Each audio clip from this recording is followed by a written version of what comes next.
Welcome back to another episode of What the X Jobins. This is WTX episode 16. Believe it or not, we are just running through these every 4 days. We're getting them out there. And if you haven't already, please like and subscribe to the channel. It means the world to me. It does help so much. And we're just going to get this ball rolling. Like I said, this is episode 16. And we're going to start with a tweet or an X from bodybuilding G, one of the Nelk boys, Bradley Martyn, who Jobins had this to say. If the recent Mark Zuckerberg omission of being pressured to control free speech on Meta and Facebook by the Democratic Party around COVID doesn't point to a massive red flag for you, you are a part of the problem. Take this instance and look at it, and I mean really look at it. When it's something you believe, and now the shoe's on the other foot, should you be censored and shut down when you are not following whatever narrative fits in the moment for whatever political or monetary advancement? This upcoming election is important. And Jobins, just if you're not aware of what Bradley Martyn's talking about, it's kind of big news right now. Mark Zuckerberg actually came out himself and was talking about, he wrote a whole letter, on behalf of Meta about interference from the Biden administration on a story that they had to get fact-checked, and so they demoted that story, so it wasn't really being brought into the public. They thought it was Russian disinformation is what the administration had originally told Meta.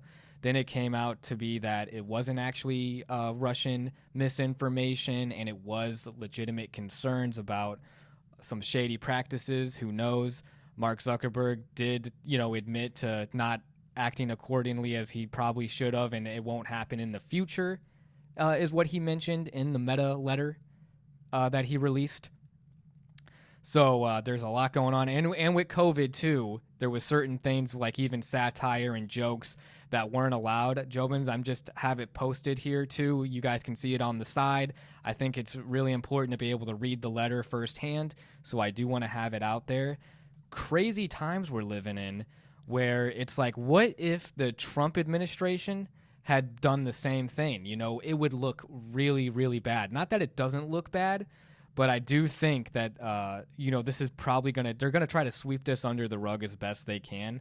It looks really bad, though.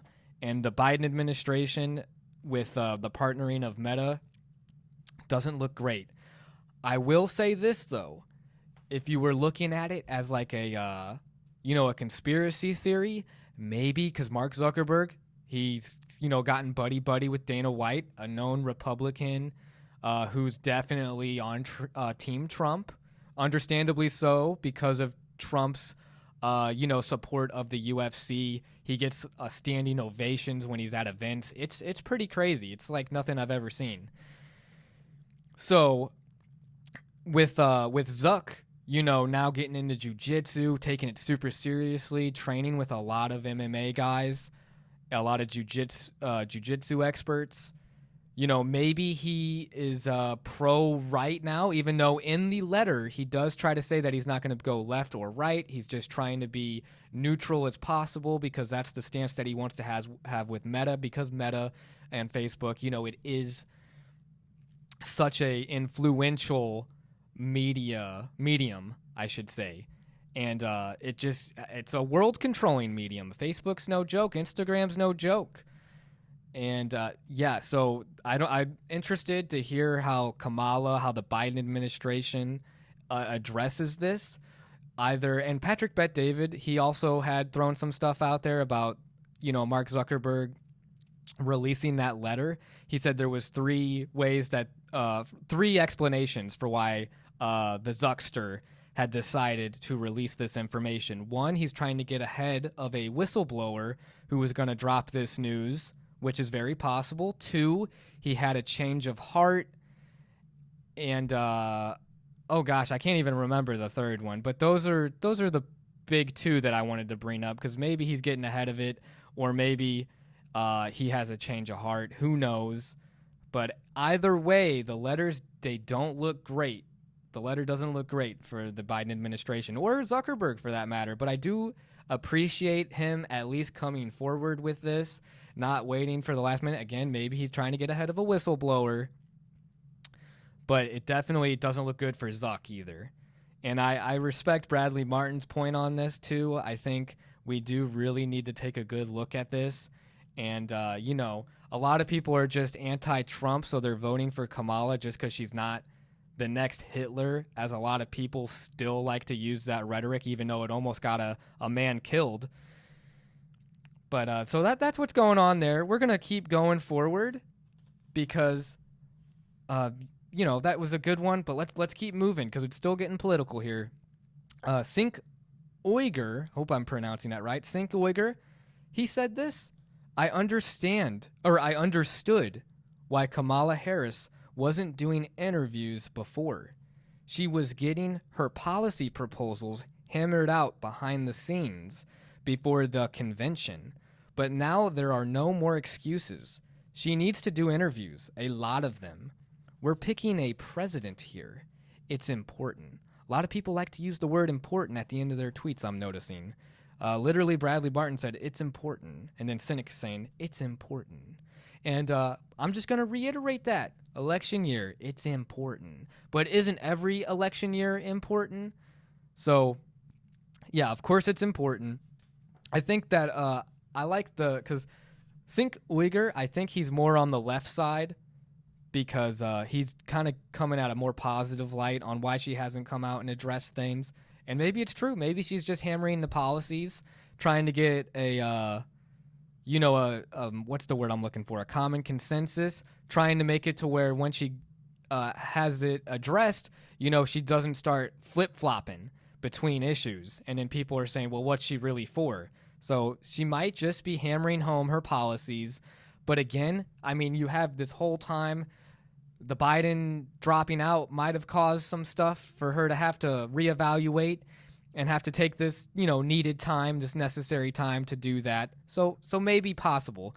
But when he says no more excuses, I think that alone was an excuse, though, to say, hey, she's working on this. This is why this isn't happening. I don't think there's any excuse for that. I think with how much time she had in Biden's administration, and then now she's going to be leading herself, she should have already had this stuff prepared in my mind. I mean, if politics is a game of chess, you need to be 20 moves ahead.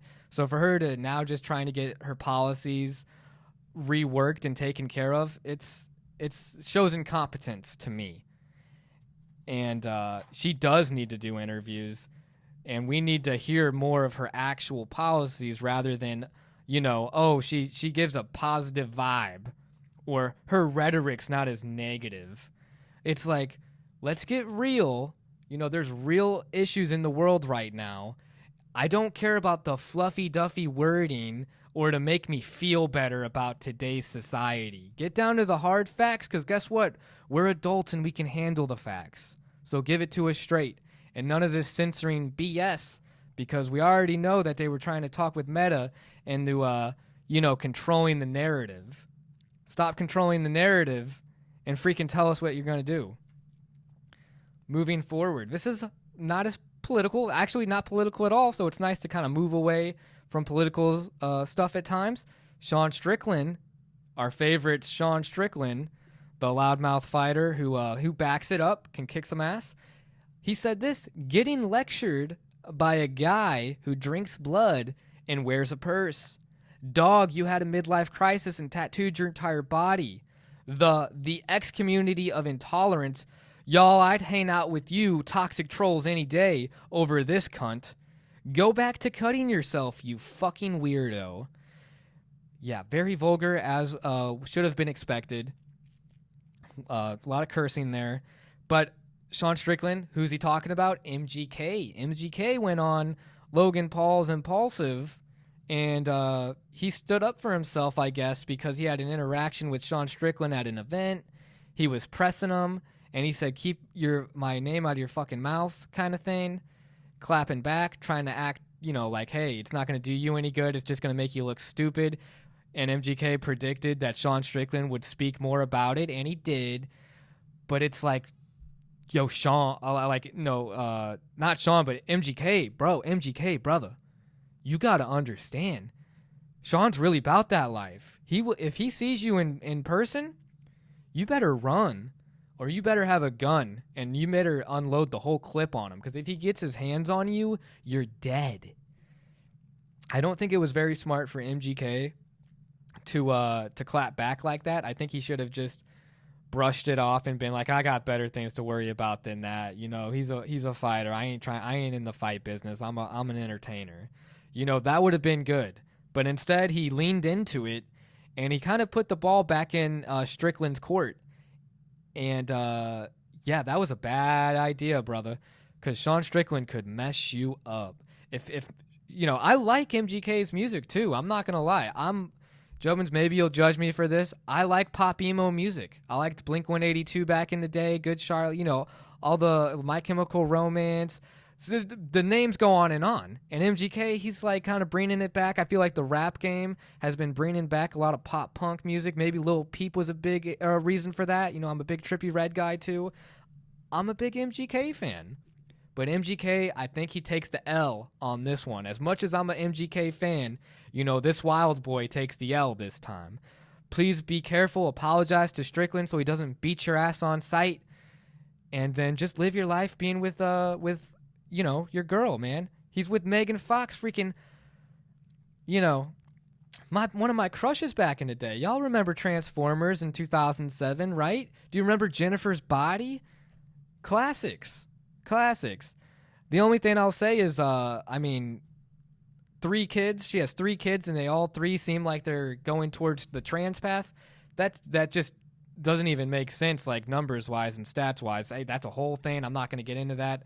God bless everybody with a family. Just, I wish nothing but the best for MGK and his family. That's all I'll say. And hopefully he apologizes to Strickland, because I don't want him to get his ass beat. And this leads us, Jobins, to the final tweet that I'm going to go over by Laura Becker. And I commend Laura here, because it takes a lot to admit, when you've made a mistake.